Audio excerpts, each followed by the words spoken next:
What's the point of Congress? That's the question South Carolina Congresswoman Nancy Mace is asking in a newly written op-ed, saying that Nancy Pelosi was, quote, a more effective House Speaker than any Republican this century. Now, Mace says that the House of Representatives doesn't actually function the way that most Americans think it does. Mace says that she arrived in Washington, D.C. believing that she could make a big difference. Instead, she describes a system built to protect leadership power, not results. As she put it, quote, why am I even here? Now, at the center of her argument in this op-ed is how legislation really moves. She says major bills are written by a handful of lawmakers behind closed doors. They're then dumped on members at the very last minute and packed with unrelated policies. Rank and file lawmakers are expected to vote yes or take the blame when the government shuts down. Mace argues that the House has slowly surrendered its core responsibilities, including control of federal spending, to leadership, and even to the Senate, despite the Constitution saying that those powers start in the House.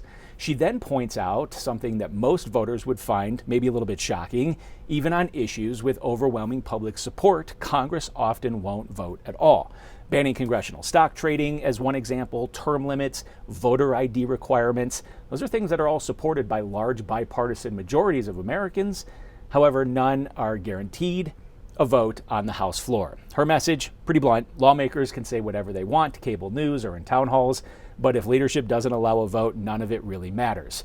There is a workaround, however: discharge petitions, where a majority of House members, they can force a bill to the floor. May says that when that tool is actually used, many lawmakers, they kind of disappear rather than risk angering party leaders.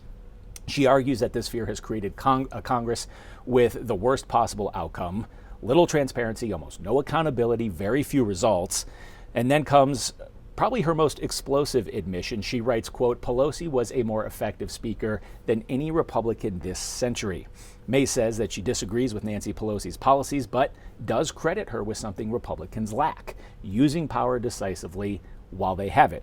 Her critique cuts pretty inward. She argues that Republican leaders govern defensively, afraid of losing power. They end up passing the watered-down legislation, as she puts it, that satisfies no one. She also calls out internal party culture, saying that women in the Republican conference are routinely sidelined into symbolic roles while real decision-making happens elsewhere. Despite all of it, May says that this is a moment of consequence. Republicans currently control the House, the Senate, and the White House. If they fail to secure the border, lower costs, to improve health care, and restore public safety, she says that voters will respond accordingly in the upcoming midterms. So her solution is more procedural: let the members vote, let amendments happen, and let the public see where their representatives actually